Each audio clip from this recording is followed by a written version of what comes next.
Welcome back, everybody, to part 2 of our class read aloud.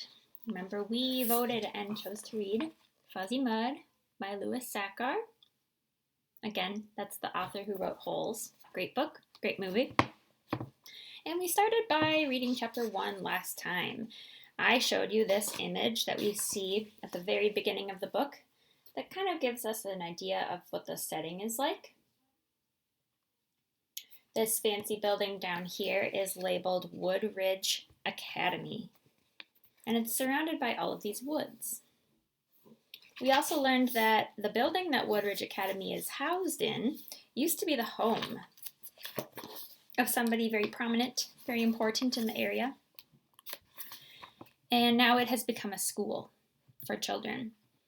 So today we're going to read chapter 2. It is titled Sunray Farm. And the page looks like this. Let's begin. Sunray Farm. In a secluded valley, 33 miles northwest of Wood Ridge Academy was Sunray Farm. You wouldn't know it was a farm if you saw it. There were no animals, no green pastures, and no crops, at least none that grew big enough for anyone to see with the naked eye.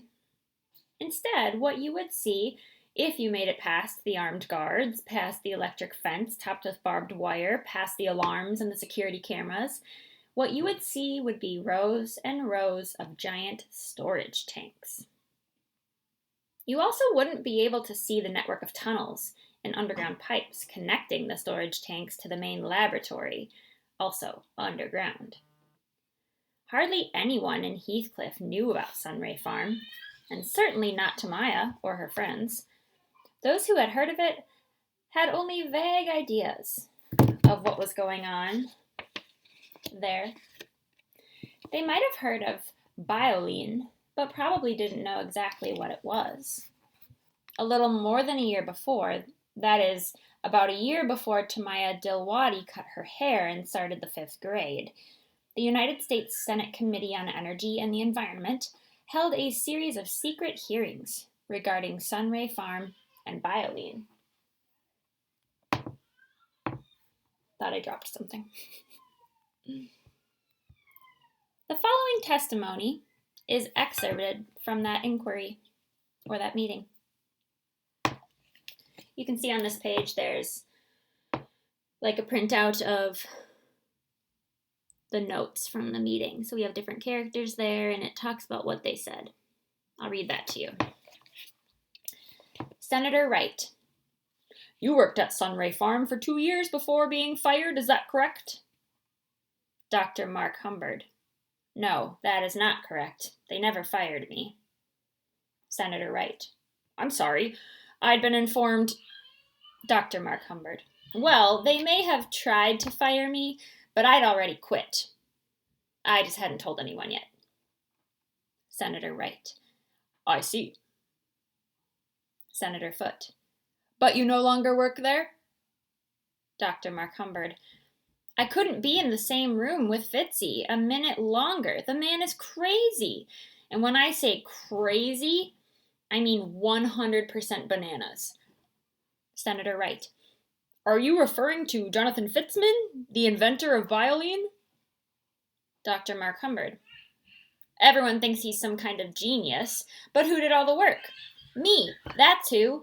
Or at least I would have if he had let me.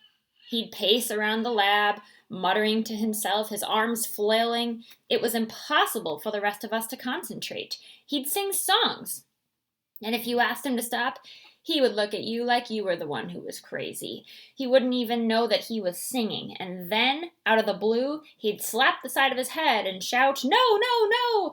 And suddenly I'd have to stop everything I'd been working on and start all over again. That's what it was like to work there. Senator Wright. Yes, we've heard that Mr. Fitzman can be a bit eccentric. Senator Foote. Which is one reason why we are concerned about Bioline. Is it truly a viable alternative to gasoline? Senator Wright. This country needs clean energy, but is it safe? Dr. Mark Humbard. Clean energy? Is that what they're calling it? There's nothing clean about it. It's an abomination of nature. You want to know what they're really doing at Sunray Farm? You really want to know? Because I know. I know. Senator Foote. Yes, we want to know. That's why you've been called before this committee, Mr. Humbird. Dr. Mark Humbird. It's doctor. Excuse me? Dr. Mark Humbird says, it's Dr. Humbird, not Mr. Humbird. I have a PhD in microbiology. Senator Wright. Our apologies. Tell us, please, Dr. Humbird, what are they doing at Sunray Farm that you find so abominable? Dr. Mark Humbird. They have created a new form of life, never seen before. Senator Wright. A kind of high-energy bacteria, as I understand it, to be used as fuel? Dr. Mark Humbird. Not bacteria. Slime mold. People always confuse the two. Both are microscopic, but they are really quite different.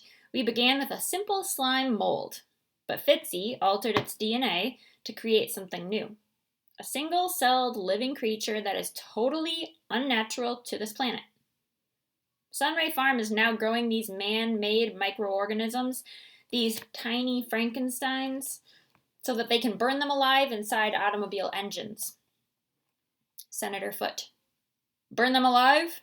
Don't you think that's a bit strong, Mr. Humbird? Excuse me, Dr. Humbird. We're talking about microbes here. After all, every time I wash my hands or brush my teeth, I kill hundreds of thousands of bacteria. Dr. Mark Humbird. Just because they're small doesn't mean their lives aren't worthwhile. Sunray Farm is creating life for the sole purpose of destroying it. Senator Wright. But isn't that what all farmers do? And that is the end of chapter 2. We'll see what happens tomorrow.